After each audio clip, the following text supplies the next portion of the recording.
खुश आमदीद नाजरीन, हमारे चैनल कहानी घर में आपका दिल की गहराइयों से इस्तकबाल है। मेहरबानी फरमाकर हमारे चैनल को सब्सक्राइब करें और बेल आइकन को भी ज़रूर दबाएं ताकि हर नई आने वाली वीडियो का नोटिफिकेशन आपको बरवक्त मिल सके।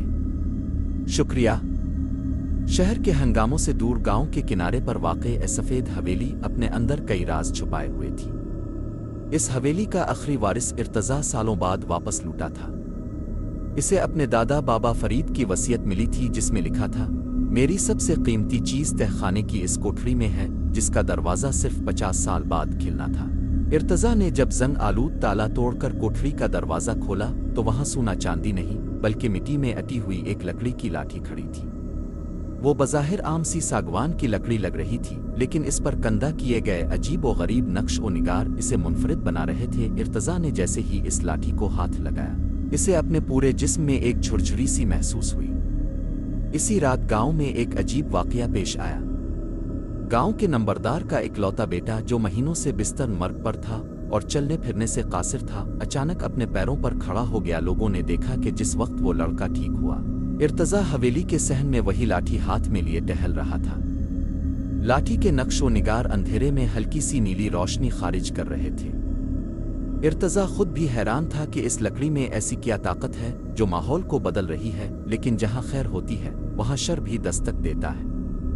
गांव का एक मक्कार जादूगर कालुका, जो बरसों से इस नायाब लाठी की तलाश में था, इसे मालूम हो गया कि अमानत अपने असल वारिस तक पहुंच चुकी है। कालुका ने अपनी झोंपड़ी में बैठकर आग के अलाव में देखा और बुड़बुड़ाया, ये सिर्फ एक लाठी नहीं, ये कायनात के पोशीदा दरवाजों की चाबी है।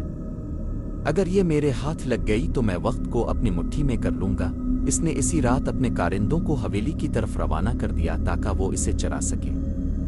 इर्तज़ा अभी इस लाठी के असरार समझ ही रहा था कि इसे हवेली की दीवारों पर साए लहराते हुए दिखाई दिए। हवेली के सह में सन्नाटा था, लेकिन इर्तज़ा की छठी हिस्स इसे खतरे का अलर्ट दे रही थी। अचानक कालुका के भेजे हुए निकाब पोश कारिंदे दीवारें फलांग कर अंदर दाखिल हुए।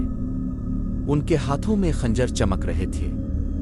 इर्तुज़ घबरा कर पीछे हटा और बेसाख्ता दीवार के साथ टिकी हुई वो नायाब लाठी उठा ली। जैसे ही एक हमला आवर ने इर्तुज़ पर वार किया, लाठी से एक जोरदार धमाका हुआ और सफ़ेद रोशनी का एक हाला इर्तुज़ के गिर्द बन गया। हमला आवर इस रोशनी से टकरा कर पीछे दूर जा गिरे। वो खौफजदा होकर भाग खड़े हुए, लेकिन जाते जाते एक आवाज़ गूंजी, तुम इसे बचा नहीं पाओगे, कालुका खुद आ रहा है। हमला आवरों के जाने के बाद इर्तज़ा ने महसूस किया कि लाठी उसके हाथ में गर्म हो रही है। अचानक इसे अपने दिमाग में एक धीमी मगर रोबदार आवाज़ सुनाई दी, बेटा, ये लकड़ी नहीं, ये तुम्हारे असलाफ की नेकियों का निचोड़ है। इसे सिर्फ वो चला सकता है जिसका दिल लालच से पाक हो। इर्तुज़ को समझ आ गया कि ये लाठी सिर्फ दिफा के लिए नहीं बल्कि रहनुमाई के लिए भी है। लाठी पर बने नक्श व निगार अब बदलकर एक नक्शे की शक्ल इख्तियार कर चुके थे। वो नक्शा हवेली के करीब वाक़े एसिया गार की तरफ इशारा कर रहा था, जहां इस लाठी का दूसरा हिस्सा यानी इसका सरा छुपा हुआ था, जिसके बगैर उसकी ताकत नामुकम्मल थी। इर्तज़ा ने हिम्मत जमा की और रात के आखिरी पहर इस गार की तरफ चल पड़ा। गार के दहाने पर ही इसे एक खौफनाक हंसी सुनाई दी। वहां कालुका पहले से मौजूद था। इसके गिर्द काली आंधियां चल रही थीं। कालुका ने गरा कर कहा, इर्तुज़, वो लाठी मुझे दे दो वरना यह गार तुम्हारी कब्र बन जाएगा। कालुका ने अपनी काली जादुई ताकत से एक आग का गोला इर्तुज़ की तरफ फेंका।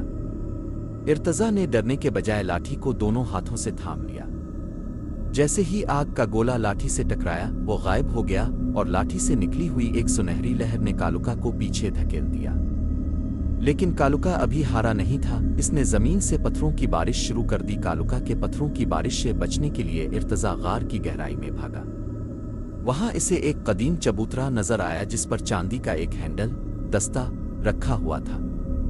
जैसे ही इर्तुज़ ने वो दस्ता उठाकर अपनी लकड़ी की लाठी पर लगाया, एक जोरदार कड़कदार बिजली पैदा हुई और पूरी गार रोशनी से भर गई। अब वो एक आम लाठी नहीं बल्कि असाई हक ही बन चुकी थी। इसकी चमक इतनी तेज थी कि कालुका की आंखें चुंधिया गईं। इर्तज़ा को अब अपने अंदर एक अजीब सी ताकत और सुकून महसूस हो रहा था। इसे समझ आ गया था कि यह ताकत लड़ने के लिए नहीं बल्कि बुराई को खत्म करने के लिए है। कालुका ने गुस्से में आकर अपनी तमाम शैतानी ताकतें इकट्ठी की और एक काले धुएं का देव खड़ा कर दिया। वो देव इर्तुज़ को कुचलने के लिए आगे बढ़ा, लेकिन इर्तज़ा ने हिम्मत न हारी। اس نے اپنے دادا کی نصیحت یاد کی اور لاٹھی کو زمین پر پوری قوت سے مارا۔ زمین سے نور کی ایسی لہریں نکلیں جنہوں نے اس کالے دھوئیں کو چیر کر رکھ دیا۔ کالوکا کا جادوئی حصار ٹوٹ گیا اور اس کے گرد موجود کالی آندھیاں تھم گئیں۔ کالوکا چیختا ہوا زمین پر گرا اور اس کی تمام شیطانی طاقتیں ایک لمحے میں راکھ ہو گئیں۔